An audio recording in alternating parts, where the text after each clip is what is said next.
Dalam nama Bapa dan Putra dan Roh Kudus. Amin. Allah Bapa di surga, tak jarang kami mengalami pengalaman kejatuhan yang parah. Seperti tidak ada harapan. Derita satu dengan derita yang lain bermunculan. Seperti dihancur lulu lantakan pengalaman-pengalaman pahit. Orang tidak bisa bangkit, tidak bisa bangun. Sakit A dan sakit B, anggota keluarga yang tidak mengerti.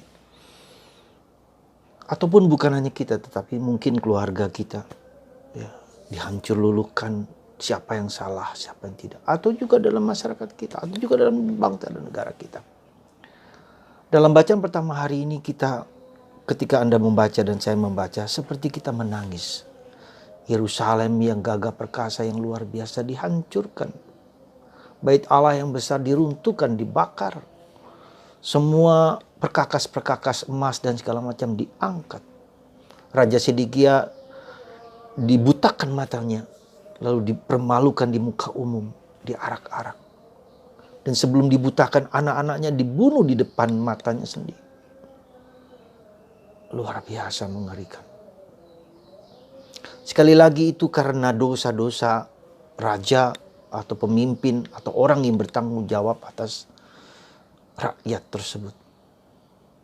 Kalau Anda membaca dalam kitab Raja-Raja ini, seperti luluh hati kita, tidak adakah Allah berteriak, Allah yang membantu, menolong, membiarkan, mengizinkan penderitaan yang mengerikan itu. Kita lihat kemarin di Irak, di Suriah, ketika orang dengan ISIS dibunuh, dipenggal kepalanya, digorok lehernya, ditembak segala macam. Orang-orang wanita diperkosa dan segala macam. Di manakah Allah? Pertanyaan-pertanyaan yang seperti itu mengungkit hati kita, merusak hati kita. Itulah mungkin dalam tanda petik kita mengatakan, ya, seperti pengalaman bangsa Israel melihatnya sebagai suatu dosa. Yang ditinggalkan di Yerusalem hanyalah orang-orang yang timpang, orang yang sakit, orang yang kecil.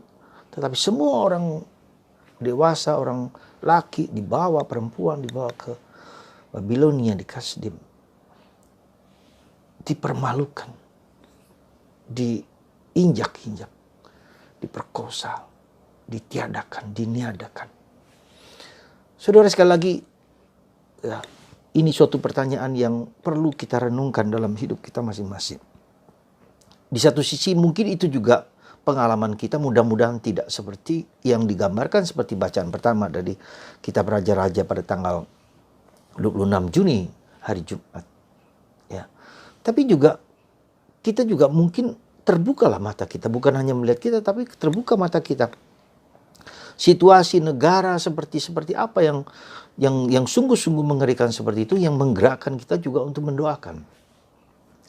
Misalnya contoh orang-orang Rohingya di Myanmar yang diperlakukan sangat mengerikan, tidak punya tanah, lalu ada terdampar sebagai imigran di tengah laut ke Aceh, tidak diperbolehkan masuk, hanya di lautan, 49 wanita, 30 pria, bayangkan, anak-anak dengan kapal yang kecil. Saudara, atau juga kalau kita perhatikan di Cina, tampaknya begitu megah, begitu luar biasa, begitu gegap-gempita dengan kesombongan, keangkuhan yang luar biasa, dengan bangunan, dengan teknologi yang luar biasa. Tapi pribadi manusia dihargai gak? Kebebasan beragama dihargai. Orang ditindas, diperlakukan tidak semena-mena. Nah, jadi bukan hanya bahwa orang diperlakukan dengan kemiskinan, dengan ketiadaan, tapi juga orang yang tidak dihargai pribadi manusianya. Nah, tergerakkah kita untuk mendoakan seperti ini? Negara komunis seperti Korea Utara, seperti Rusia, ya, mari saudara, mungkin mata kita berdoa juga untuk mereka, bukan hanya untuk kita juga berdoa untuk Cina, kebebasan mengungkapkan diri, ya. Juga untuk orang-orang Rohingya, imigran-imigran itu di Afrika, di mana-mana, di Timur Tengah, dan baik menjadi bagian dari situasi dunia yang kita doakan, kita menjadi bagian hidup kita, karena bagian mereka adalah bagianku. Apa yang mereka derita, bagian deritaku juga. Saudara, Itulah yang terjadi pada bangsa Israel yang terpecah hancur karena dosa-dosa Daud, Salomo, ya, kemudian pecah dan segala macam, lalu mereka dibuang karena dosa. Itu yang pertama yang perlu kita perhatikan, dan kalau Anda baca dengan sangat baik, kita menjadi sedih, ya, dalam tanda petik. Begitu kejamnya, begitu kerasnya, begitu brutalnya dosa itu. Ketika si setan itu membuat kita hancur luluh lantak, mengerikan akibat dosa.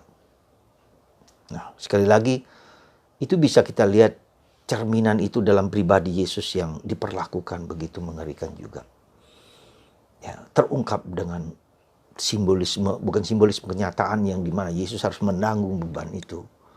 Maka ketika beban itu ada, kita lihat, kita juga merasa ada beban dalam hatiku, tapi juga beban di mana aku juga tanda petik menyelamatkan orang-orang yang diperlakukan begitu mengerikan dengan doa-doa kita, dengan pengorbanan kita, dengan apa yang bisa kita lakukan untuk mereka juga.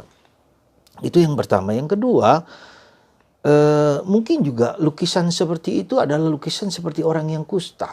Anda pernah melihat orang kusta? Saya pernah berjumpa di Manila beberapa tahun yang lalu ketika saya di sana, ya, mendampingi frater Carmel untuk exposure di sana. Ya, sangat mengerikan.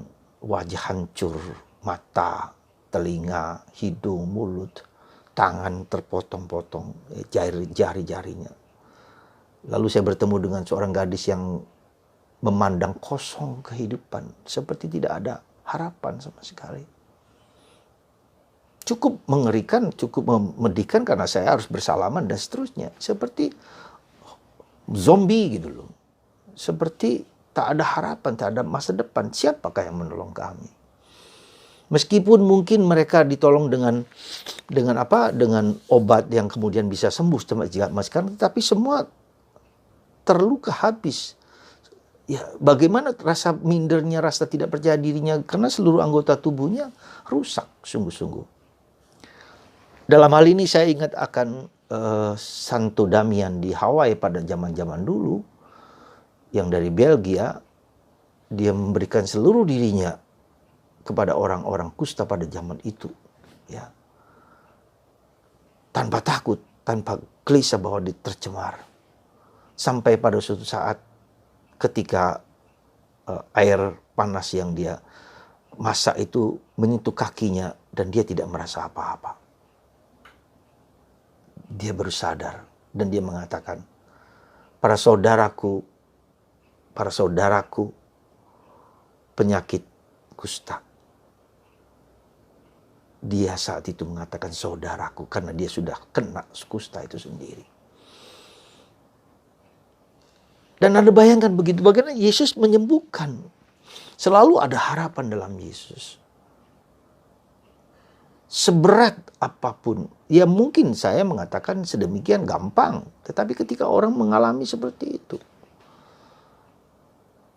apakah saya punya sense of salvation, katakanlah, rasa keselamatan? Saya menyelamatkan manusia, nilai, harga, ya, yang harus saya bantu orang dilepaskan dari belenggu, dari lumpur dosa yang membelenggu hidupnya.